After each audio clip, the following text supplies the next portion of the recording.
Coach,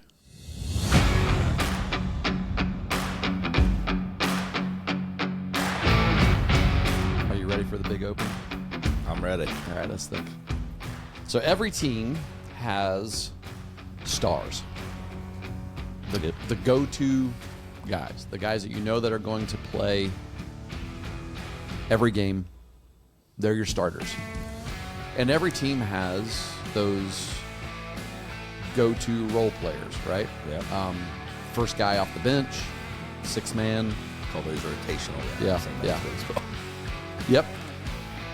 But also, every team has kids who are at the bottom of the roster. Or the middle bottom, right? The middle bottom. And so today, They're behind somebody. they are behind somebody. And some of them are behind everybody. Right? Yes. One of them is. And so these are the ones that don't get a lot of playing time, the ones that don't, and they know it, right? They come into the game understanding that this is what my role, most likely what my role is going to be today. Maybe they do. Maybe they do. Yeah. So today, anyway, just to kind of get right to it, and we'll say welcome here in just a minute. But just to let you know, here's the topic. We're going to talk about how to coach these guys. Right? Yeah. It's dad coaches, mom coaches, high school coaches, maybe college coaches. I don't know. I mean, everybody's got to deal with it. How to keep these players motivated, and also why these particular players might be the biggest influence on your team's culture. Yes. Right? And so, that's what we're going to get into here in just a minute. So Yep, sure. This is the Coaching Life Podcast, and Good to see you, Coach. across there's my good friend Pat Martin. Got your baseballism shirt. I like that. I keep looking at that. Field of Field of Dreams Dreams. shirt. Got Joe Jackson walking out on the cornfield there, and it's got the part of Terrence Mann's. Terrence Mann's already in the corn. He's on the back. Oh, it's got the statement on the back. It's part of his quote. Ooh, Yeah, I love it. Love it. That's great. People will come, Ray. People will most definitely come. That was a really Because baseball is really didn't say. Right. I need more testosterone. Baseball it reminds us of all that was good and that can be again. There's a podcast title right there. Yeah. That's one of my favorite parts. 100%. Yep. So right away you mentioned that they would know, they have an understanding that they're probably not going to get much playing time. I think The middle bottom kids. I think right off the top, to make a point about that, one of the things that we have to do as coaches, it's not fun to have those discussions, Nope.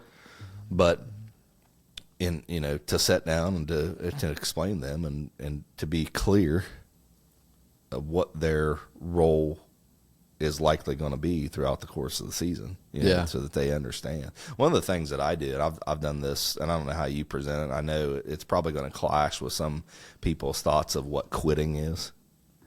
I've heard this many, many times. If you start, you finish. Mm-hmm. Right. Yep. The majority of my life I've had that mindset. I wanted it for my kids. There's a lot of merit. There's a lot of merit in that.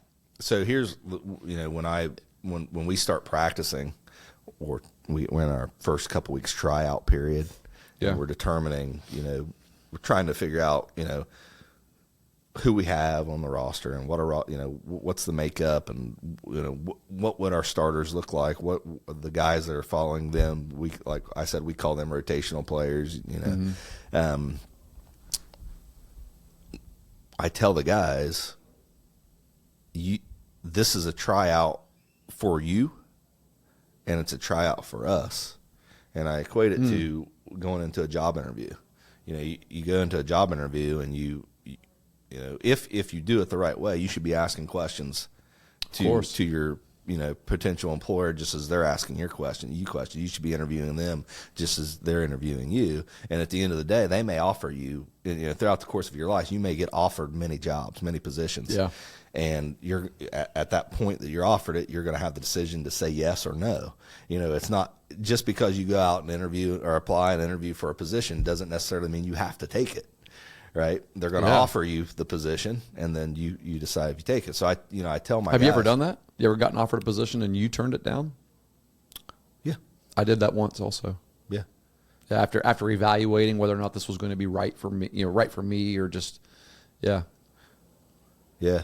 In general, I think it's happened to me a few times, actually. In general, it came down to, the allure of the other position was more money. So, yeah. Like, Well, I've always been, Yeah. I've always shied away from just automatically taking a job Right. because it offers more money. Well, to stay in your point there, would you consider yourself a quitter?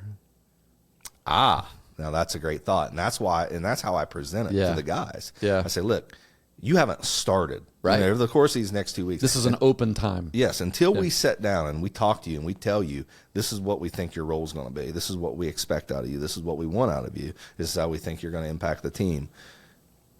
At that moment is when you decide whether you're going to begin playing or not. And if you say yes, I'll take this, I'll do this, and that's to me that's when that merit of if you're going to start, you're going to finish goes. Yeah.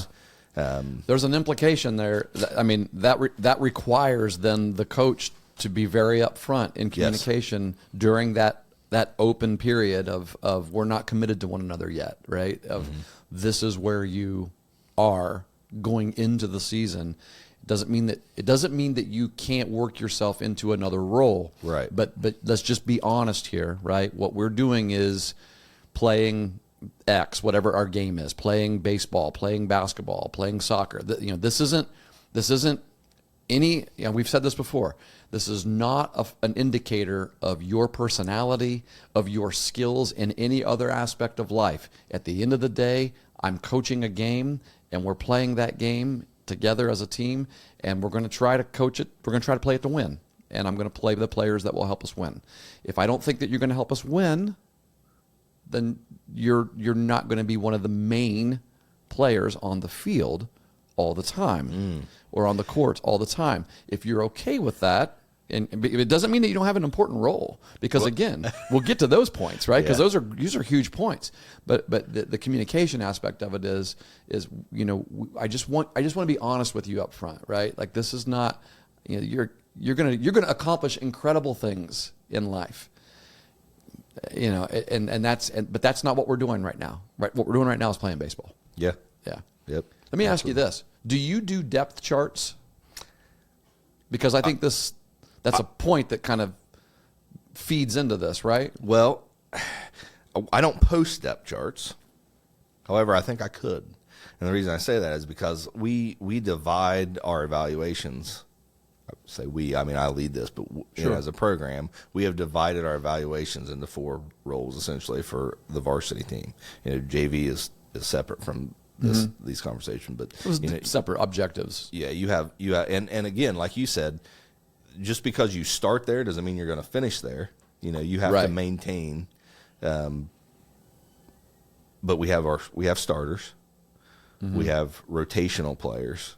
That's 2. First guys off the bench, or guys that are competing for roles. So that could start tomorrow. Yeah, often we don't have 9 starters, even though on day one we'll have 9 guys that start. 2 or 3 of those guys might be competing with 2 or 3 other guys. And it changes throughout the season, right? So that's what and all of those would be considered rotational players. Could they become consistent starters? Yes. Could they drop down to the next, which what I call emergency players? Yes, they can. So emergency player would be someone that sits behind the rotational guys, and if the scenario dictates, depending on there's a bunch of variables. Right. They might get in the game. They probably won't. Yeah. Just because we've talked about this before in baseball.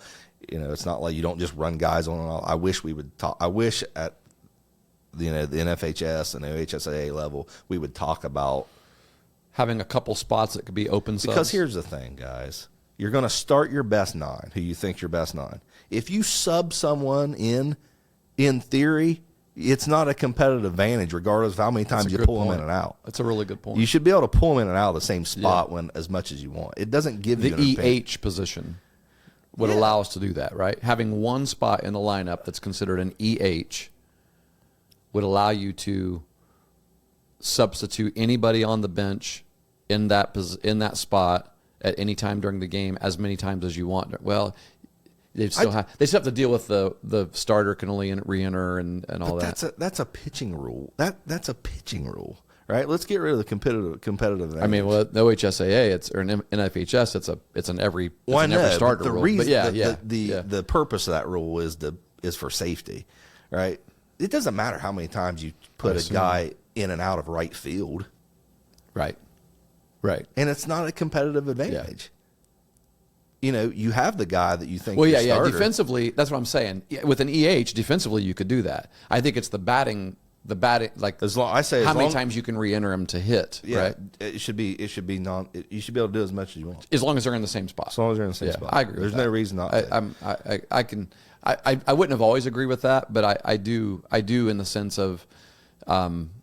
It doesn't give you a competitive advantage, especially when your opponent can do it too, right? Yeah. Everybody can do it. And plus, you're starting the guy that you think is your best hitter at the time. And at this point, I don't know if you've noticed this, but at this point, almost every travel team, like even 18-year-olds, play that way. Like there's even, I think a lot of, I could be wrong. I don't know. And JV has turned that way too. Yeah. Where you have an EH role. There's no competitive, but extra hitter basically is what we're saying. Definitely would like to change that. Make it easier to get guys in games. Yeah, I mean, baseball substitutions are different than basketball and football and soccer. It wouldn't fix it. No. Because no. It still would be hard, to get guys. Well, because you're still selecting one and not another. Yes, right. I mean, and so those are the emergency players, and then we have practice players. Yeah, so that's your fourth. Our practice players are our fourth. Starting player, first to come in. Rotational, emergency, practice. I like that. Yep. I'm gonna take that with me. So what's the practice? So we're talking about practice players today, then. Yeah. I mean, that's what we're talking about, right? I mean, because those are the hard ones to. Well, first of all, if you're coaching a youth team, like a 8, 9, 10, 11, 12-year-old team in a youth rec league, those are the kids you win with, right?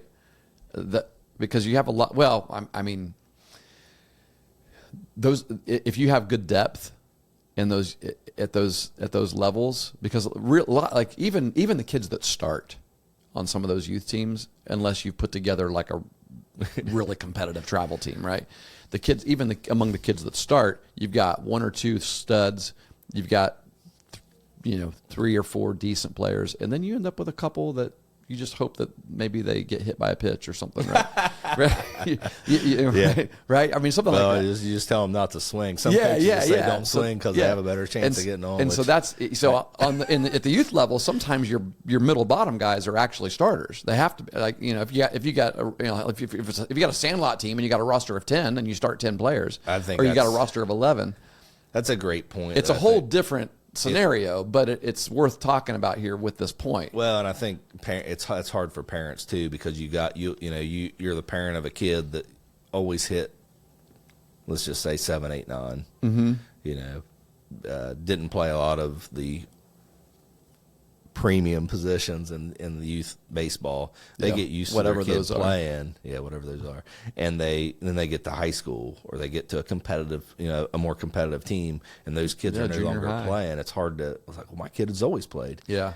They have, but that's the dynamic that you're talking about. Right. Yeah. There's more opportunity for those kids at the youth level. It's easier to get them in, and the rules dictate that it's easier to, to get them in and things like that. So, like, practice players really don't exist at the youth level. I would, let me check myself before I say this. I would argue that there is an age that you have to play every kid. Like the goal dictates that you play every kid, regardless. Yep. Yep. No, I won't say what age that is, because I think there's more debate around. I have my opinion, but I know other people's going to have theirs too. So I would almost say that age is any age that you're not hanging banners in your gym for. I mean, that would include your JV team even. I encourage our JV coaches, to get everybody in as often as you can. Yeah. It's what's hard about that is you also want them to learn how to win. Absolutely. Right. Mm. And so that's the balance, because absolutely. And because the kids that because you got kids on your JV team that have that competitive drive that they are win at all costs, right? I'm going to win. Yep. And you want to help foster that healthily, right? I say win at all costs, but you want to help them foster that in a healthy way, because when they become your varsity players, you still want that mindset. Yes. And if you take them out of a game to get other kids in that wouldn't normally play in a varsity game, then how does that impact that competitive, that mindset? So there's a balance there, but I get it. I mean, the reality is the middle bottom kids make up the majority of people's rosters a lot of times. A football team, you're only playing 11 guys out there, and you may have 50 more on the sideline. Now, granted, that's not really true. Usually at least half, though. Yeah, 22 plus special teams. So, let's say you have, college. let's say What's the college number? Let's say even in high school you play 11 different guys offensively and defensively, and then a mix of all those guys on special teams, or some younger guys on special teams. So let's say that you have 30 starters, right? You still have a roster probably of 50 kids or more. Mm-hmm. So you got 20 kids sitting a lot, right? Yeah. And in football's a little different. I would say football, the majority of those kids are JV players. Yes. So they don't feel as slighted. You know what I mean? But the ones that are yeah. And in basketball, I would say, depending on coach philosophy, there's not too many guys that sit on the varsity bench that don't play JV. Yeah. You see that a lot. A lot of guys will bring their JV. Get a couple quarters in at least. Yeah, they'll bring their JV, a couple of JV guys up, and they may not get in the game a lot, but it's like, he's a JV player. He's sitting the bench. He's probably a practice player role in that. Yeah. In that scenario. In baseball,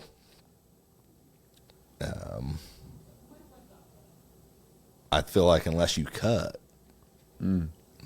for certain situations, you're going to have that scenario of kids setting more often, not getting as much playing time more often. So that it's again, I think it comes down to the rules more than anything. But so it presents a challenge. Yeah. Definitely presents a challenge, and otherwise we wouldn't be talking about it. So I'll tell you some things that I have done in the past, and I mean, I guess to bring some narrative style into this podcast today, tell some stories, I guess. I think I've probably told this story before, a story about these particular kids that played for me. I'll go all the way back to when I was coaching at Athens. So all those kids are now long gone, married and have kids, most of them. It doesn't matter. Yeah. None of that matters. The only thing that matters is the good memories. Well, I'll tell you this. This particular kid that I'm thinking of when I'm telling this story, him and this was not just one player. He was the ringleader. Like I gave him an award, but there were 2 or 3 other guys that we also recognized in the same, that had this same mindset. I think I've said it before. Brock's class was a big class. That played together all through school. And so by the time they were in high school and juniors and seniors in high school, you had 11 kids in his class. So 11 seniors, 9 of those guys had always played together, right? And so the majority of our starting team was, all of our positions were filled with those kids for the most part. I mean, there were a couple. I had a couple freshmen that worked their way into the. And that's the dynamic that changes. And like you just said that they all played together. You know what that means? The families were all together for all that time too. Yeah, the families everyone knew everyone in that class. But then you have a freshman. Well, that changes that. That's you a have whole a couple different. sophomores. That's a whole different conversation there. You have a couple juniors. Yeah, and so it's like now. Yeah, and then that kid takes one of those family members' spots. Yeah, that's really hard. You gotta have integrity. What are you trying to accomplish as a coach, right? You got to do it.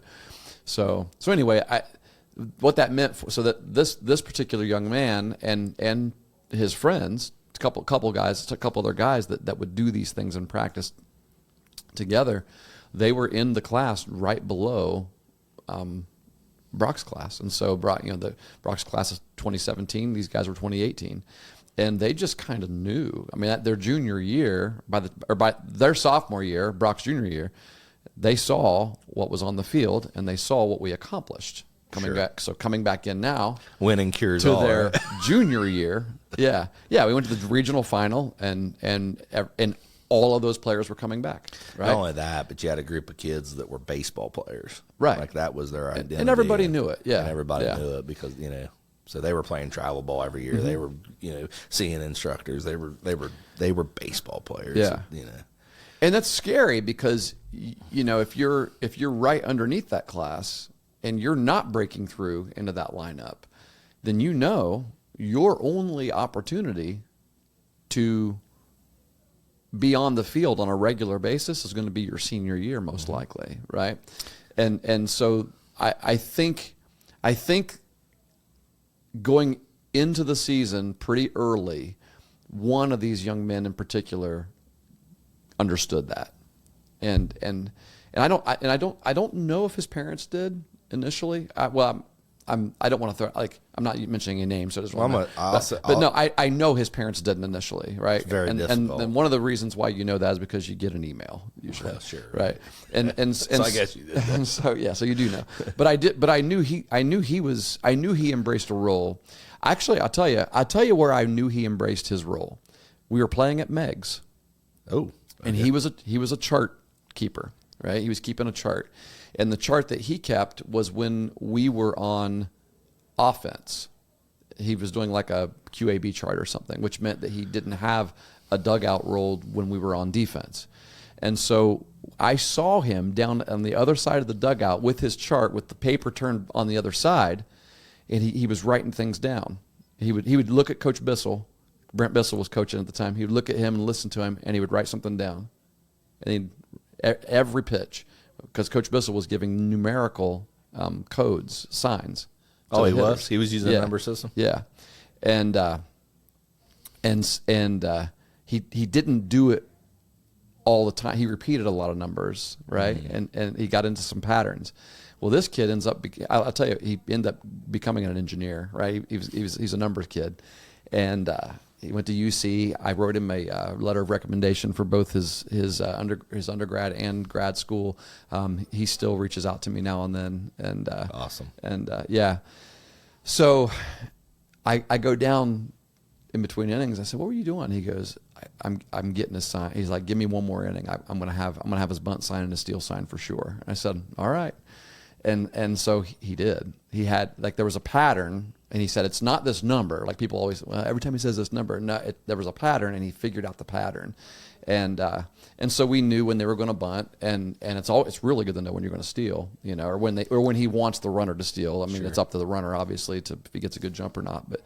But yeah, so it was, so after the game, I pointed that out as one of the, it was a great game, but I pointed that out as a success, that this kind of thing is what helps us to be successful. And none of you guys that started and were playing did that. He did that. And he's providing that for us. And so I'm also going to have him study the opposing pitcher as well. Somebody else is going to do his QAB chart, because this son of a gun is really good at finding tips, at finding, and that's going to be your role. And so he took that on as his game role. Well, then in addition to that, in practice, he turned BP into a really fun game defensively for him and a couple of those other middle bottom guys, as role guys. He every ball that was hit near them, if they caught it on the bounce, if the ball was on a 1 or 2 hop, it was a certain number of points. If they caught it in the air, it was like 5 points on a hop, 3 points on the, fielded it clean on the ground and made a clean throw to the bucket guy or whatever, the shagger, it was 1 point. And so, and they would total up how many points they got, and then whoever won, it was a personal thing. Like I didn't do this. They created this themselves. And so what that meant was during BP, they were getting after it. I mean, whatever position they happened to rotate into during BP, they went after every ball like it was game time. So what happens is your starters see that effort and they start doing it. They don't even know. Some of those guys don't even know that they're playing a game, that they're tallying points, right? But our starters start doing it. And so these guys made our team better by example. Yep. And it was, and at the end of the year, I pointed those two things out, particularly at our banquet, and I gave him a Dirt Bag of the Year award, a baseball that was just old, nasty, and dirty, and everybody signed it, and we wrote Dirt Bag of the Year, and I think even like giving out a Practice Player of the Week award, absolutely, yes. Like I'm thinking about this now, and I don't do that, but I'm thinking, you know what, I'm going to do that. I'm going to do it every week. I'm definitely planning on doing that, maybe even daily. Might not even be weekly. It's a great idea. And we talked about this a few weeks ago, competing. So that element of competing is something that I've evaluated and looked, and what do we need, and just bringing that level of competition to practice. And having that that idea of, okay, who won today. Yeah, and maybe it's we split into teams, maybe it's individual that day, whatever it is. But yes, and what you're saying, the two points I think I want to make about what that story you just said is, one, we said earlier, how can these kids help us win? So the example that you gave there is of a practice player. Yeah, and there was three in particular. But that knew they were only going to be that they were going to get their chance in practice. Yeah. That impacted games directly. Like, they helped the team win without 100%. Stepping on the field. Yeah. And so, it's our job as coaches to, just like it's our job to put guys in the best positions to help the team win in the field, it's our it's our job to put guys in the best positions to help the team win in the dugout on the practice field. Yeah. And that's the first thing. And then the second thing is challenge them during practice. Kind of, right. This kid had that enthusiasm, but a lot of kids are going to be upset and disappointed, and or even have the "why should I" mentality. Correct. Right. Yes. I know it's not going to reap any benefits for me, so what's the point? Yes. And I think that's where where coaching comes into play. Sure. Yeah. You just don't go make lineup cards out. There's some there's some things you have to think about. And thinking about our program, specifically, for the last couple of years, our varsity roster hasn't been that big. I could see it being a lot bigger this year. So this is actually going to be more relevant. This conversation that we're having is going to be more relevant to us this season than what it's been the last few. The first year I was in was relevant. I kind of had the situation that year that you were talking about with Brock's senior year. We had a core group. Yeah, you did. That had played together for a long time. They knew each other. They knew what to expect. Right. And they had expectations on where they were going to play. And they were really good, and they played just a tough team. So that they had their way of doing things basically before I even got involved. So it's almost not even my decision to. But there were still some things that I did that made people upset. But I don't think you can get away from that. You can't get away from that. But this year's going to be kind of back to that way, but without that, that idea of everything's decided for you. Right. You're going to have to figure it out on your own. So that's something that I've been thinking about, challenging, and it's not just them, but every player in practice, but giving that their role is to get better. Yeah. I mean, it's everybody's role to make everybody else better, right? It's all of it's from the top guy to the bottom guy. Your goal, if you're one of your highest goals on this team is to help make someone else on this team better, then you're gonna have a really good team. Yeah, you're gonna have a great team culture. I don't know how that translates into wins. It's going to translate into more wins than what you would normally win. Sure, right? Or it's going to change. I mean, at the end of the day, talent is going to help you win games. Absolutely. But it's going to make you more competitive. It's going to make you tough, absolutely. more difficult, to beat in some way, in some regard. And whether that puts you over the top in 3 or 4 games or not, it adds to your ability to compete. Yeah. I think, there's an expectation. One of the things that I've noticed about some of the great teams, when I say, the great teams in our high school realm, that we've been trying to be more intentional about seeing play or just going and playing against them, right? Like scheduling them. I bring up Highland all the time. Highland High School here in Ohio in Holmes County, which is Amish country, and they are 2-time state champions. They're great. They are great. It is a great program, and we went up and scrimmaged them last year. One of the things that I noticed 2 things. When we got there, they were on the field practicing. So our guys are walking up, and one of my coaches says, "Oh, they're practicing before the game." I mean, it's full-on practice, getting after it. And as we got closer, because we were walking from the bus down, the parking lot's down here, and you couldn't see the guys as much, but you could tell there was a practice going on. And the closer we got, I went, "That's a junior high team." Like, those were small kids; they were really small, and they were the expectation level of how they went about things, whether it be picking up balls or it was the same as their varsity. Well, it wasn't their junior high. It wasn't. It was their JV team. That's what it was. But it was. This is how we all do things, and then when we scrimmaged their varsity team, obviously we saw their starting 9, and then they had another 10 players in the dugout. They've got a good sized roster, and everyone they put in the game, I think everyone got to play on both teams. Everyone they put in the game had the same. They didn't have the same talent level, but they had the same. This is how we go about doing things. Like they studied.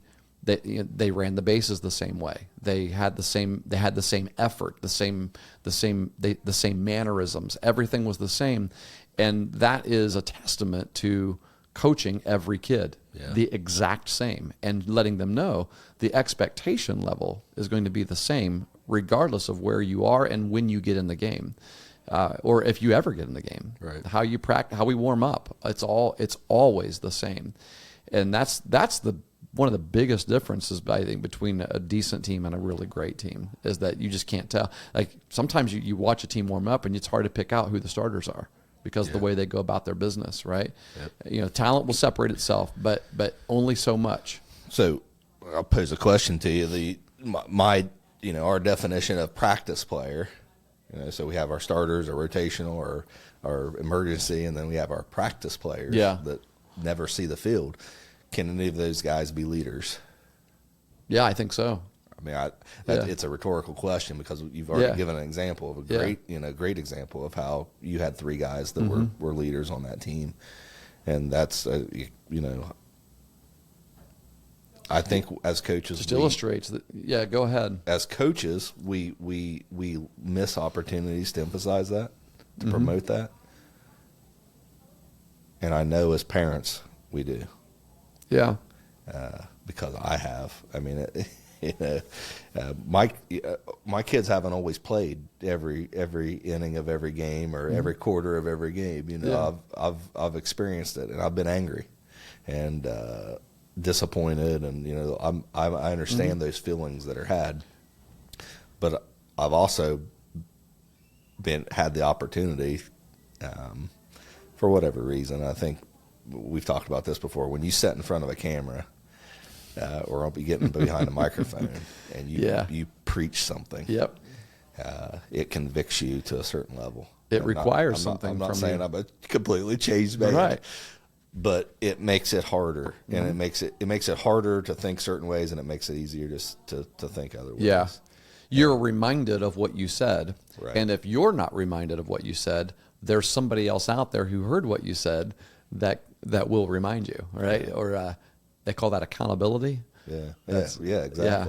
And I'll say this: I don't think I've ever been more proud of my son Jeremiah as an athlete than this football season. And it has nothing. I know he wants to be out there every play. Yeah, he's a competitor. He wants it bad, and Yeah. he's worked hard, all summer, all winter to get there, and he's not out there every play. But from what I've seen, what I've Folks, watched, he's also a freshman. but here's another thing, and he's historically he's been very immature about the way that he's handled stuff. I mean, this is the kid that got that was taken out of the 5th grade championship game. He got a foul, slammed the ball down on the floor, got a technical, and went over and kicked a chair over. That was about the pinnacle of my fatherhood. Then he got home and he spray painted a tree blue. That's true. That's true. I thought I was going to kill him that day too. Like, I was actually preparing myself to not kill my son because it was such a horrible moment. The car ride home. But I don't even remember what the car ride in was like. We won't talk about it. I blame myself for that. I mean, I said, and that's the way we went forward. That, you know what, I gotta set a precedent here. I gotta set an example. But as parents, we gotta own more. I mean, we have to own. I mean, we should. Yeah, if our kids are having a hard time handling things athletically, we got to look in the mirror a little bit. How have we coddled them too much to not be able to handle adversity? Right? Yeah. I mean, I'm not saying that for you, but that's one of the reasons why kids can't handle adversity is because we've never let them try. We've never let them try to handle adversity. Exactly. Right? Yep. Definitely. And it's adversity when you're told you're not going to play. You're a bottom middle kid. It is. I mean, you don't tell them like that, but it feels like that, and they'll go home and they'll tell you that's what my coach said. Even if you may have sat down with compassion and kindness and a heart of mercy to lay this hard news on them, right? But they're not going to receive it that way. Sure, and a very raw level, that is the truth. Yeah, if you're telling a kid on a roster of 20 kids that you're not going to play, they know I'm at the bottom end of that roster. Yeah. So and listen, we're living in a day when the truth is needed now more than ever, right? Yeah. I mean, people need to hear the truth. They need to be told the truth, and we need to learn how to handle the truth, right?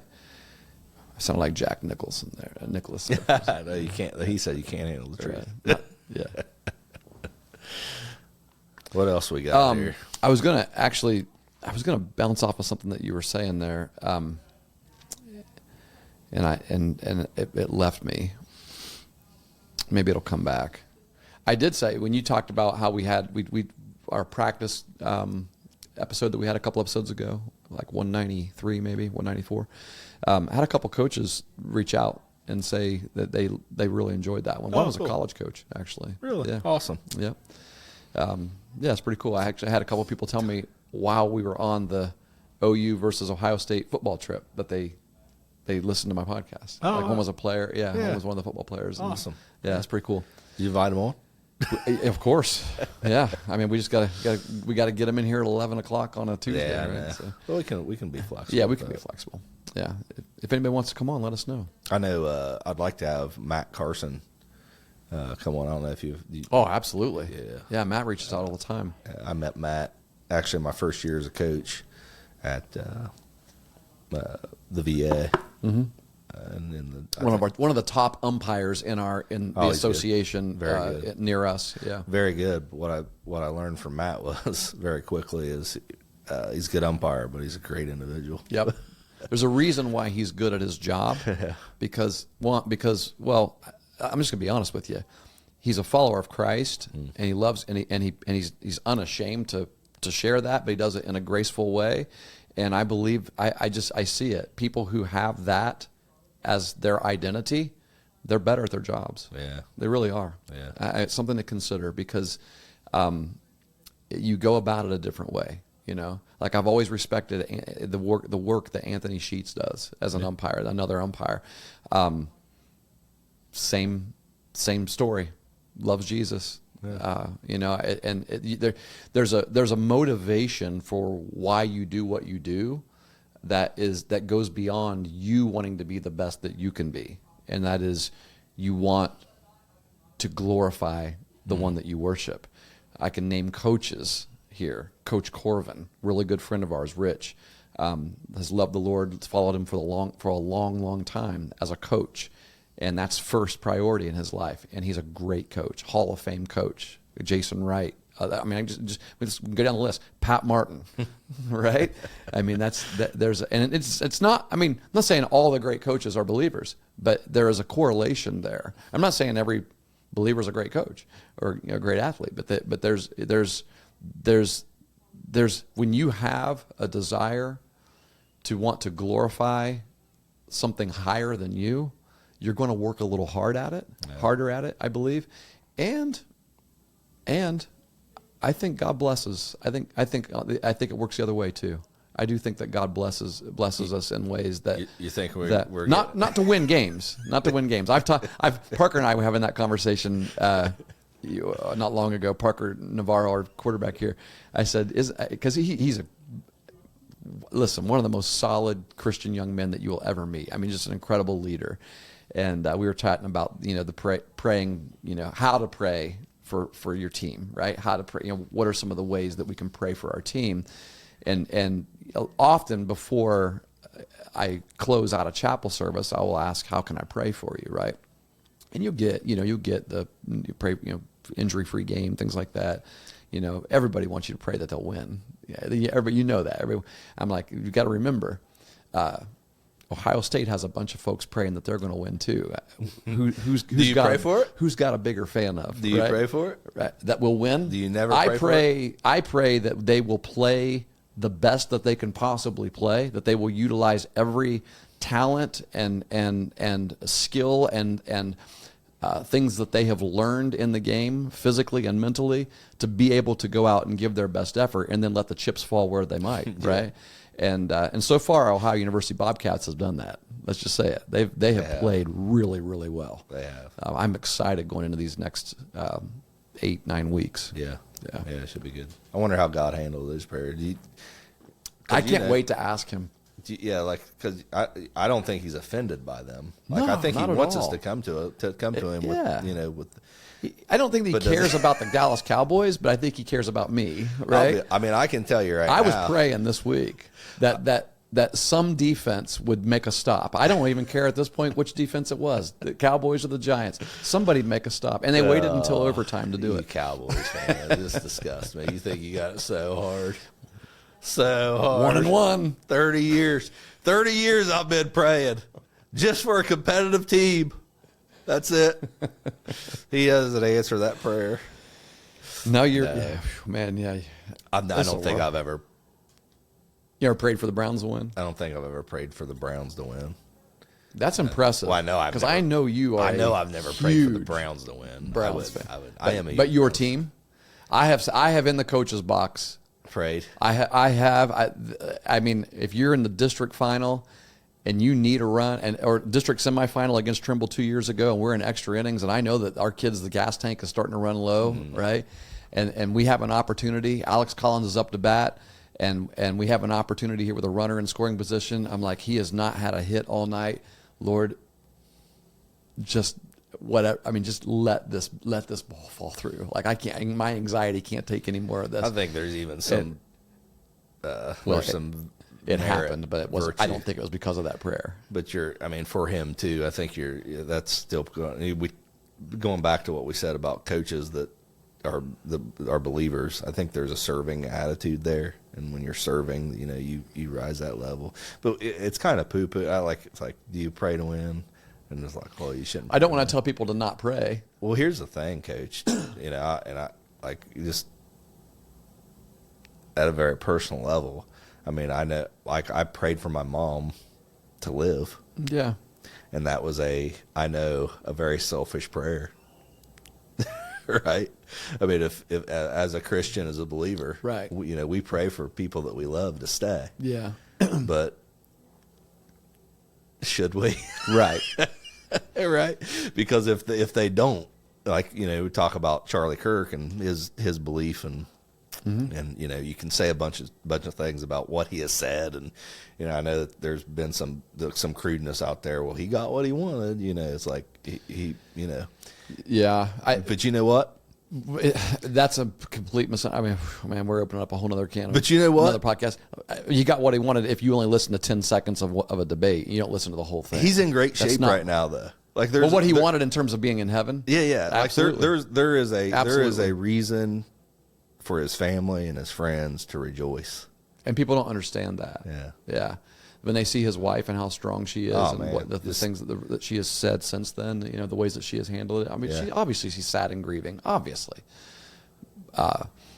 She's got great But there's a perspective. reason why the Apostle Paul says, "For me to live is Christ, but if I were to die, that's my gain." Yes. And that sounds morbid to someone that doesn't understand or have a relationship with God and doesn't understand what he's talking about there. And that is that there is something better awaiting. And that is, and that gives you a different kind of mindset and joy in the things that we deal with here and go through and talk about. And, Yeah. And I think that's important too. I think, maybe we went too big for some coaches, but when we talk about I would say, you said it, you coach all the players the same, to focus on the bigger picture. Mm-hmm. What is this experience in this program in your role, regardless of what it is, going to bring to you as a person, as in the roles that you have going forward in life, because this is for sure what we got here. You said the bigger picture. That's one of the points that I made in my notes here. Yeah. You're going to face greater hardships. You're going to have more difficult roles, or be faced with more difficult decisions and tasks in your life than being that practice player. And it can still be great. And I think one of the things that we, as parents, we need to be careful of is taking that opportunity away from our kids. Yeah. Because it hurts us to sit up in the stands and not watch them play. And parents can come to our practices, come see how your kid interacts and come see what their role is. If it's not a playing role, come to do that. And I would encourage all coaches to think like that. Not only to think like that, but to prepare that way when you do your practice plans and you're thinking about individual development plans and things like that. Just be intentional about including them, and so that if their parent would be there, what would their parent see? How are they a part of the program? Yeah. How are they making an impact? Because man, you can rejoice. If you see it as a parent, you'll feel good about it. It's not just about that individual stat of playing time. Right. There can be a lot of good that comes out of that if you embrace it the right way. Yeah, that's a great I point. think we lose it. As a society, we lose it. Yeah. Coaches need to do a better job of promoting it. Parents need to do a better job of understanding it. Yeah. Work out for the best. Yeah, as coaches, we need to understand that when it comes to the practical levels of practice, that every player deserves your time, and every player needs a coach. Everyone does, as much as the next. And it's just that some guys may need a coach in a different way than others. And so for us as coaches, it becomes coaching the middle bottom kids is character. It's character coaching, right? Mm-hmm. It's teaching that it's instilling in them perseverance, and it's a humbling experience. Yeah, so it's for sure. So humility is actually a virtue. Yeah. Believe it or not, and obviously teamwork is one of those objectives as well, and being able to handle that that type of role and look forward to what this is building in you, and other opportunities. Like you asked a little bit ago, do you think a middle bottom kid can be a leader on a team? And I actually had a thought. Brock didn't always play in college.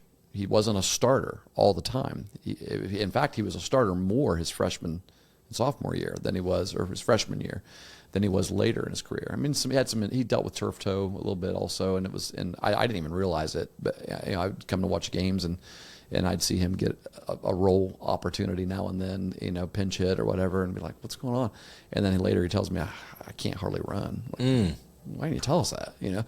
But I just saved a trip to Salem or wherever you're playing today. But now we went and watched him play, whether we knew he was going to play or not. And I remember you telling me, and this was that was before we started recording our conversations.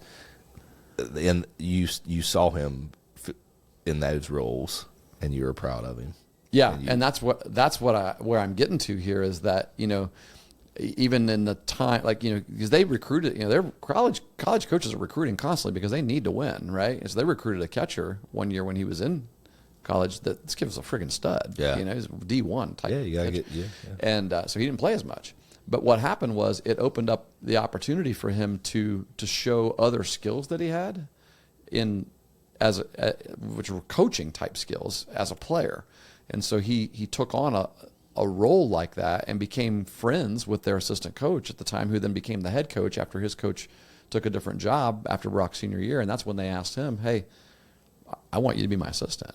And so that leadership role that he took while not playing on the field at times, I mean, he did play, but not every day, I think opened up doors for future endeavors. Yep.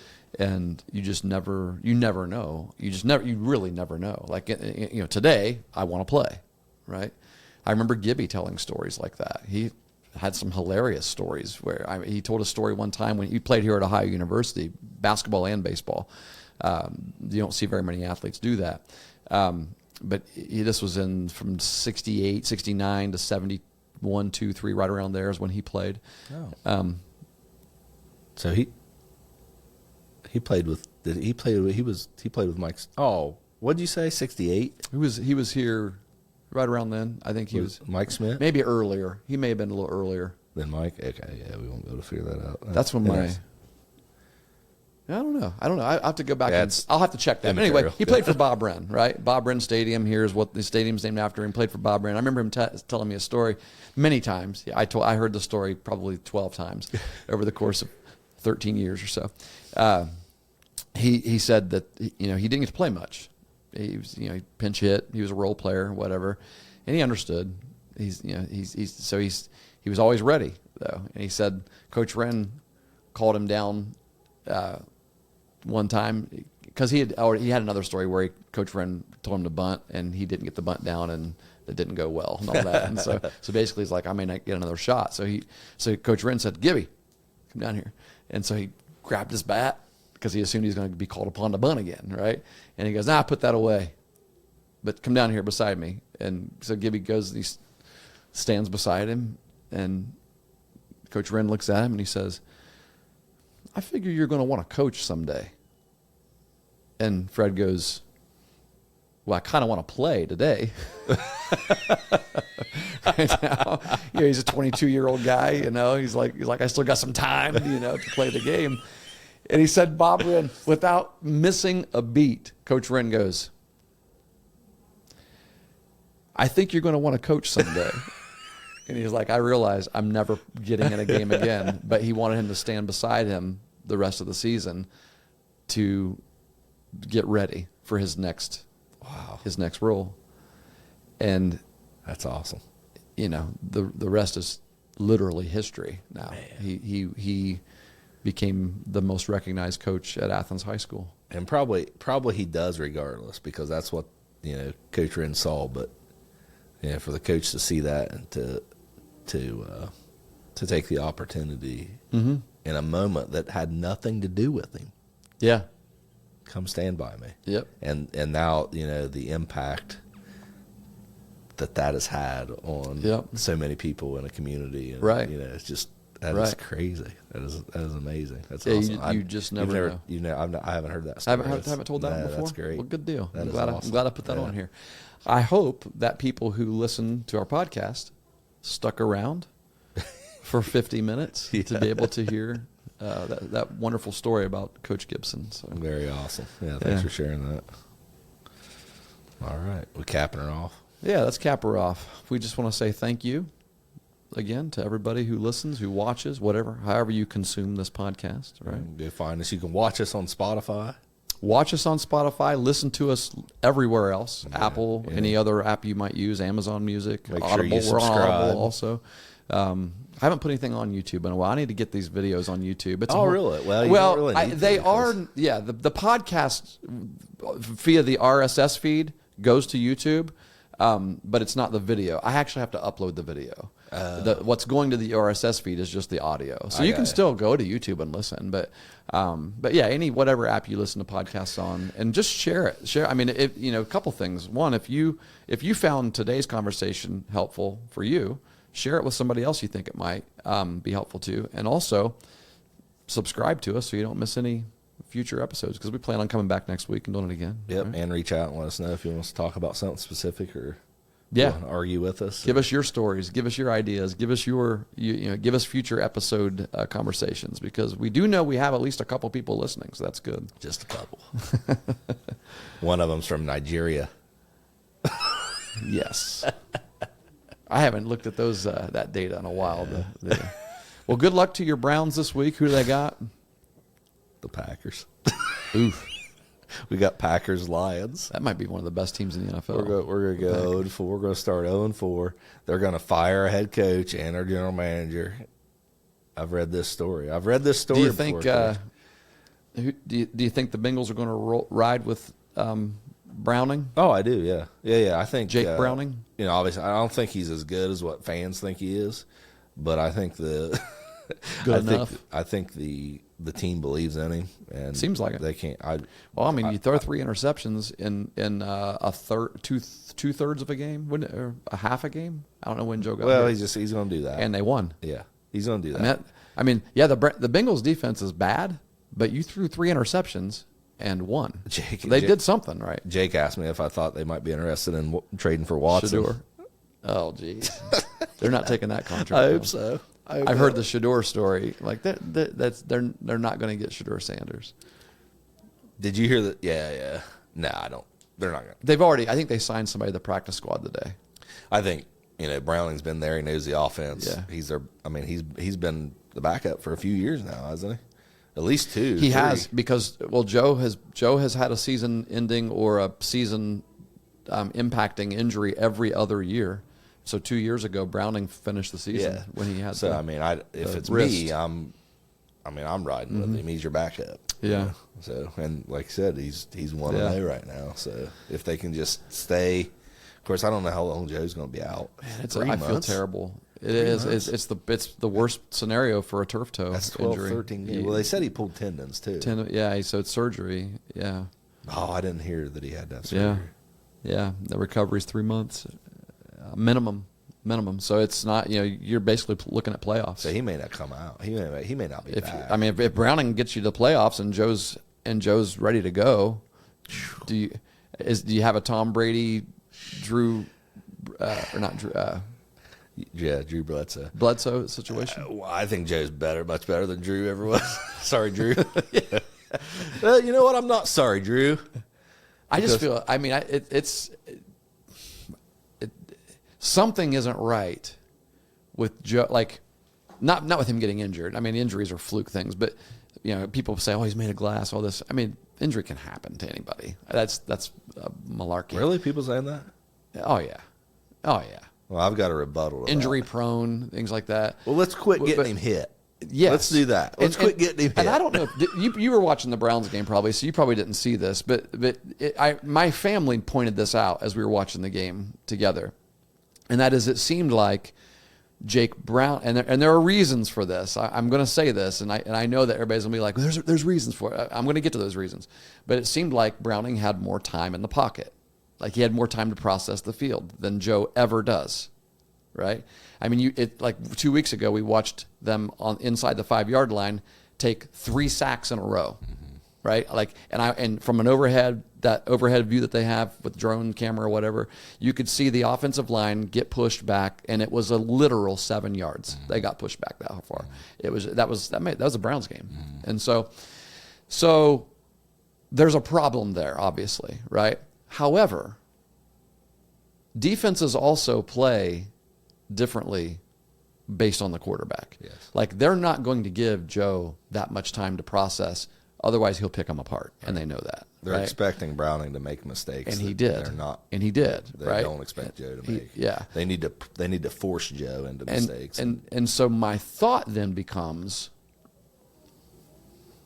if the way we do offense, when I say we, I'm talking about if I'm a Bengals person, right? Your if favorite. the way one of my third favorite team, if the way we do offense is causing him to get hit more than any other quarterback in the league since Andrew Luck, since he was then maybe drafted. we should do more of a mix of how we do offense when Browning comes in, right? Like if we're having our backs pass protect more with a backup quarterback, then maybe we need to do that with the starting quarterback as well.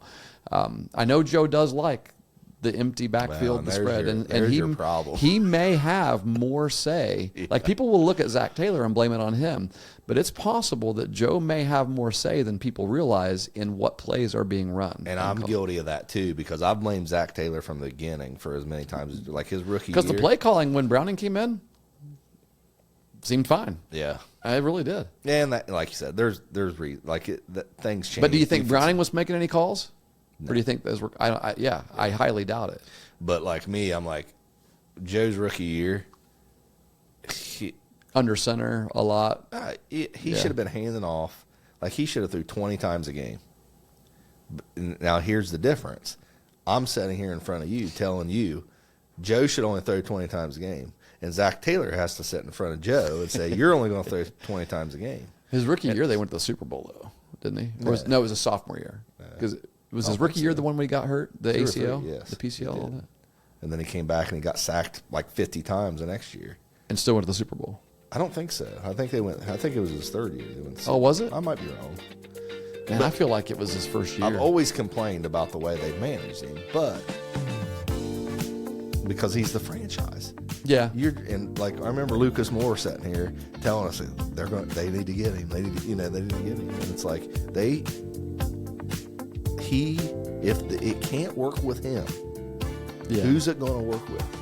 And you bring him in there and you let him get hit so much as a rookie. And I'm like, what are you doing? Yeah. What are you doing? Someone has to do something about that. But if you got your franchise sitting in front of you saying, Right.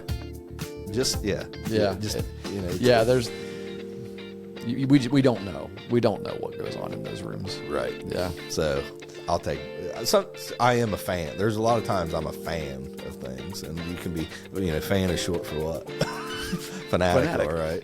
Yeah. So, I can admit that at times that, I'm not using complete logic when But we have limited perspective, right? I mean, it's just like anything else in life. You got to be. I mean, it's easy to speak up about things that you think you know about, but you're only getting a little bit of a perspective. that's a good one to end on. That should be that should be a short clip of our There you shows go. this week. So, yeah. Good talking to you, Coach. Yep.